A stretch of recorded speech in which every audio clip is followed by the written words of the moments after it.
அனைவருக்கும் வணக்கம். இந்த பதிவில் என்ன பார்க்க போகிறோம்னா, சித்திரை பௌர்ணமி நாளில் திருவண்ணாமலையில் கிரிவலம் வருவதற்கு ஏற்ற நேரம் எது, கிரிவலம் செல்லும் பொழுது கடைபிடிக்க வேண்டிய விஷயங்கள் என்ன என்பதை பற்றிய தகவல்களை தெரிஞ்சுக்கலாம். வீடியோவை ஸ்கிப் பண்ணாமல் முழுசாக பாருங்கள். இன்னும் சேனலை சப்ஸ்கிரைப் பண்ணலன்னா சப்ஸ்கிரைப் பண்ணிக்கோங்க. கூடவே இருக்கிற பெல் ஐக்கானையும் கிளிக் பண்ணிக்கோங்க. வாங்க வீடியோக்குள்ளே போகலாம். நீங்கள் திருவண்ணாமலைக்கு எத்தனை முறை கிரிவலம் போயிருக்கிறீங்க என்பதை மறக்காமல் கமெண்ட் பாக்ஸில் கமெண்ட் பண்ணுங்கள். ஜோதிட ரீதியாக நிறைய சந்தேகங்கள் இருக்க இந்த வீடியோவுக்கு கீழே டிஸ்கிரிப்ஷனில் வராகி ஜோதிட நிலையத்தோட தொலைபேசி எண் கொடுத்துருக்கோம். இந்த எண்ணுக்கு தொடர்பு கொண்டு பேசி பாருங்கள். உங்களுடைய வாழ்க்கையில் இருக்கக்கூடிய எல்லா பிரச்சனைகளுக்கும் சரியான தீர்வு கிடைக்கும். மேலும் உங்களுக்கு திருமண தடை இருக்கா, வீட்டில் எப்போவுமே சண்டை சச்சரவாக இருக்கா, அல்லது மனக்குழப்பமாக இருக்கா, நிறைய பிரச்சனைகள் இருந்தாலும் சரி, நீங்கள் இந்த வராகி ஜோதிட நிலையத்தோட தொலைபேசி எண்ணை தொடர்பு கொண்டு பேசி பாருங்கள். உங்கள் வாழ்க்கைக்கு சரியான தீர்வு கிடைக்கும்.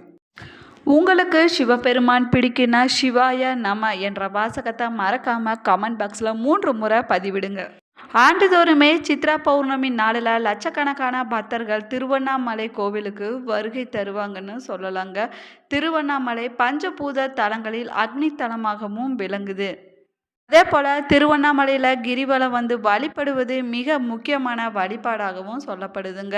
உலகத்திற்கே தலைவனான ஈசனை இங்கே மலையாக வீட்டிருப்பதாக சொல்லப்படுவதால் இந்த மலையை வலம் வணங்கினால் கைலாயத்தை வலம் வணங்கியதற்கு சமமாகவும் சொல்லப்படுதுங்க. உலக பிரசித்தி பெற்றது திருவண்ணாமலை அருணாச்சலேஸ்வரர் கோவில்னு சொல்லலாங்க.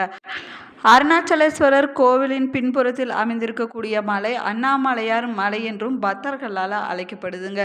இந்த மலையை சுற்றியுள்ள 14 கிலோமீட்டர் தொலைவு கொண்ட கிரிவல பாதையில் பௌர்ணமி நாட்களில் லட்சக்கணக்கான பக்தர்கள் கிரிவலம் செல்வதை இன்றளவும் வழக்கமாக வைத்திருக்கிறாங்கன்னு சொல்லலாங்க. ஆண்டுதோறுமே சித்திரா பௌர்ணமி நாளில் லட்சக்கணக்கான பக்தர்கள் திருவண்ணாமலைக்கு கிரிவலம் வருவதை வழக்கமாக வச்சுட்டு இருக்கிறாங்க. அந்த வகையில் இந்த வருஷம் மே 11, 12ஆம் தேதியில் சித்ரா பௌர்ணமியை ஒட்டி 20 லட்சத்திற்கும் மேற்பட்ட பக்தர்கள் கிரிவலம் வருவதாகவும் எதிர்பார்க்கப்படுதுங்க. இந்த வருஷம் சித்ரா பௌர்ணமி கிரிவலம் செல்வதற்கு ஏற்ற நேரமாக அண்ணாமலையார் கோவில் நிர்வாகம் வெளியிட்டு இருக்குதுங்க. மே 11ஆம் தேதி ஞாயிற்றுக்கிழமை இரவு 8:01 மணி முதல் மே 12ஆம் தேதி இரவு 10:25 மணி வரை சித்ரா பௌர்ணமி கிரிவலம் செல்ல ஏற்ற நேரமாகவும் சொல்லப்படுதுங்க. மாதந்தோறும் சித்ரா பௌர்ணமி வந்தாலும் கூட சித்திரை மாதத்தில் வரக்கூடிய சித்ரா பௌர்ணமி மிகவும் விசேஷமானதாக சொல்லப்படுதுங்க. இந்த நாளில் கிரிவலம் செல்வது சிறப்பு வாய்ந்ததாகவும் சொல்லலாங்க. வழக்கத்தை விட இந்த நாளில் பக்தர்களோட எண்ணிக்கை அதிகமாக காணப்படுன்னு சொல்லலாங்க. கிரி என்றால் மலை என்று பொருளாகுமா. அந்த கிரி என்னும் மலையை வலம் வருவதற்கு பெயர்தான் கிரிவலம்னு சொல்லப்படுதுங்க. நம்ம நாட்டில் ஆயிரக்கணக்கான கோவில்கள் இருந்தாலும் கூட மலை பகுதியில் அமைந்திருக்க கோவில்கள் சில மட்டுமே இருக்குதுன்னு சொல்லலாங்க. அப்படியான மலையில் அமைந்திருக்கக்கூடிய கோவில்களை பௌர்ணமி நாளில் கிரிவலம் வரக்கூடிய பழக்கம் பக்தர்களால் மேற்கொள்ளப்பட்டு வருதுன்னு சொல்லலாங்க. கிரிவல வழிபாடு செய்வதற்கு புகழ்பெற்ற கோவிலான திருவண்ணாமலை அருணாச்சலேஸ்வரர் கோவில் அமைந்திருக்குன்னு சொல்லலாங்க. ஒவ்வொரு மாதமும் பௌர்ணமி நாளில் பல லட்சக்கணக்கான பக்தர்கள் திருவண்ணாமலையில் அருணாச்சலம் மலையை கிரிவலம் வருவதால் சிவபெருமானுடைய அருள் பரிபூரணமாக கிடைக்குன்னு சொல்லலாங்க. அதே போல் திருவண்ணாமலையில் கிரிவலம் செல்வதற்கு அனைத்து நாட்களுமே சிறந்த நாட்கள் என்றாலும் கூட பௌர்ணமி நாளில் கிரிவலம் செல்வது மிகவும் சிறப்பான பலன்களை கொடுக்குன்னு சொல்லலாங்க. அது மட்டும் இல்லாமல் மற்ற எந்த மாதத்திலும் வரக்கூடிய பௌர்ணமி நாளை விட சித்திரை மாதத்தில் வரக்கூடிய பௌர்ணமி நாள் மிகவும் சிறப்பானதாக சொல்லப்படுதுங்க. ஒவ்வொரு மாதமும் பௌர்ணமி நாளில் திருவண்ணாமலையில் லட்சக்கணக்கான பக்தர்கள் கிரிவலம் செல்லுவாங்க. இதில் கார்த்திகை மாத பௌர்ணமி மற்றும் சித்திரை மாத பௌர்ணமி ஆகிய 2 பௌர்ணமிகளும் மிகவும் விசேஷமான நாட்களாகவும் சொல்லப்படுதுங்க. இந்த நாட்களில் பல லட்சக்கணக்கான பக்தர்கள் திருவண்ணாமலையில் பௌர்ணமி கிரிவலம் வருவாங்கன்னு சொல்லலாங்க. சமீப காலமாக பார்த்திங்கன்னா எல்லா நாட்களிலுமே பக்தர்கள் கிரிவலம் வராங்கன்னு சொல்லப்படுதுங்க. இந்த வருஷம் பார்த்திங்கன்னா சித்ரா பௌர்ணமி மே 11 மற்றும் 12ஆம் தேதி ஆகிய 2 தேதிகளுமே வருதுன்னு சொல்கிறாங்க. ஞாயிறு தொடங்கி திங்கட்கிழமை வர பௌர்ணமி திதி நீடிக்குதுன்னு சொல்லப்படுதுங்க. அனைத்து கோயில்களிலுமே திங்கட்கிழமை நாளில் சித்ரா பௌர்ணமி முன்னிட்டு விசேஷ பூஜைகள் நடைபெறும்னு சொல்லலாங்க.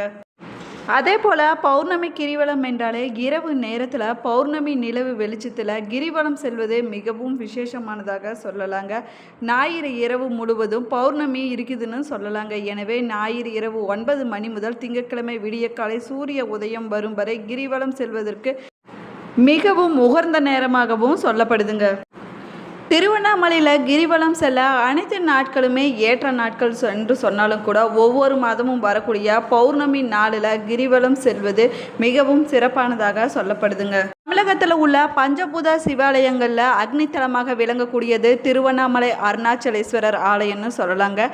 திருவண்ணாமலையை நினைத்தாலே முத்தி தரும் தலமாகவும் சொல்லப்படுதுங்க.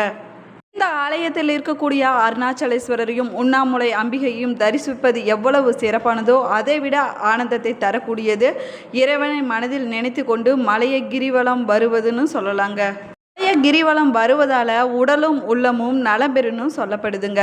மொத்தம் 14 கிலோமீட்டர் சுற்றளவு இருக்கக்கூடிய கம்பீரமாக காட்சி தரக்கூடிய அண்ணாமலையை சுற்றி எக்கோண வடிவில் 8 சிவலிங்கம் அமைந்திருப்பதாகவும் சொல்லப்படுதுங்க. அவை இந்திரலிங்கம், அக்னிலிங்கம், யமலிங்கம், நிருதிலிங்கம், வருணலிங்கம், வாயுலிங்கம், குபேரலிங்கம், ஈசான்யலிங்கம் என அஷ்டலிங்கங்கள் காணப்படுவதாகவும் சொல்லலாங்க. ஒவ்வொரு லிங்கத்திற்கும் ஒவ்வொரு சிறப்புகள் இருக்குதுன்னு சொல்லப்படுதுங்க. அது மட்டும் இல்லாமல் வழியில் ஆதி அண்ணாமலை, நேர் அண்ணாமலை, சந்திர சூரிய லிங்கங்கள், 16 விநாயகர் கோவில்கள், 7 முருகன் கோவில்கள், ஆதி காமாட்சி அம்மன் என மொத்தம் 99 கோவில்கள் கொண்ட தெய்வீக கிரிவல பாதையாக இந்த கிரிவல பாதை அமைந்திருக்குதுன்னு சொன்னால் மிகையாகாதுங்க. திருவண்ணாமலை கிரிவல பாதையில் சேஷாஸ்திரி சுவாமிகள், ரமண மகரிஷி, யோகி ராம சுரத்குமார் ஆகியோர் ஆசிரமங்கள் காணப்படுதான்.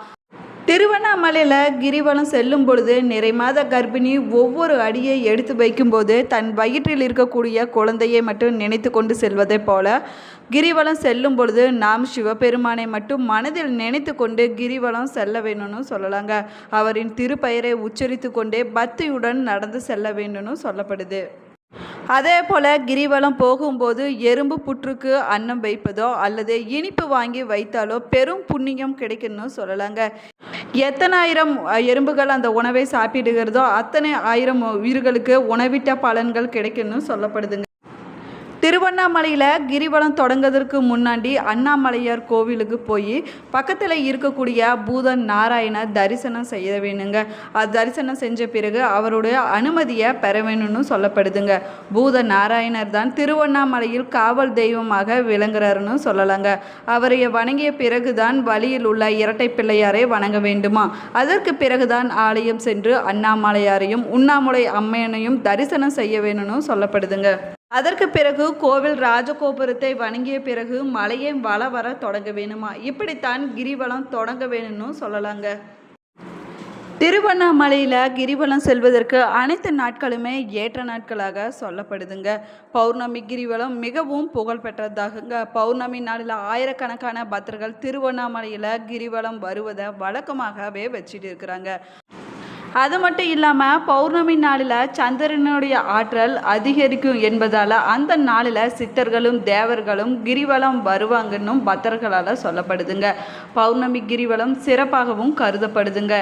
இதை தவிர அமாவாசை, பிரதோஷம், மாத பிறப்பு, மாத சிவராத்திரி ஆகிய நாட்களிலும் அதிகமானோர் கிரிவலம் வராங்கன்னு சொல்லலாங்க. இதை தவிர ஒவ்வொரு கிழமையிலும் நேரத்தில், திதி, நட்சத்திரத்தில் கிரிவலம் வருவதற்கு ஒவ்வொரு விதமான பலன்கள் இருப்பதாகவும் சொல்லப்படுதுங்க. திருவண்ணாமலையில் கிரிவலம் வருவதால் பாவங்கள் அனைத்தும் தீர்ந்து புண்ணியம் அதிகரிக்குன்னு சொல்லலாங்க. கிரிவலம் வருவதால் அருணாச்சலேஸ்வரருடைய அருள் பரிபூரணமாக கிடைக்கும்னு சொல்லப்படுதுங்க. அது மட்டும் இல்லாமல் மனசில் அமைதி, நிம்மதி ஏற்படும்னு சொல்லலாங்க.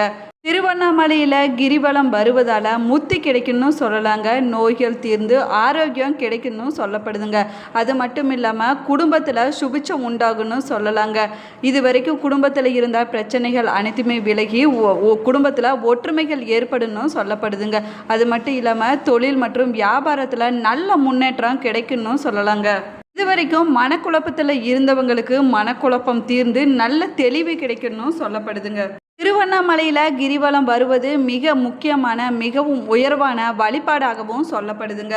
இந்த பதிவு நீங்கள் பயன்பெறும் வகையில் அமைஞ்சிருக்கும் என்று நினைக்கிறேன். இந்த பதிவு உங்களுக்கு பிடிச்சிருந்தால் லைக் பண்ணுங்கள், ஷேர் பண்ணுங்கள், கமெண்ட் பண்ணுங்கள். இன்னும் சேனலை சப்ஸ்கிரைப் பண்ணலைன்னா சப்ஸ்கிரைப் பண்ணிக்கோங்க. கூடவே இருக்கிற பெல் ஐக்கானையும் கிளிக் பண்ணிக்கோங்க. Thank you friends.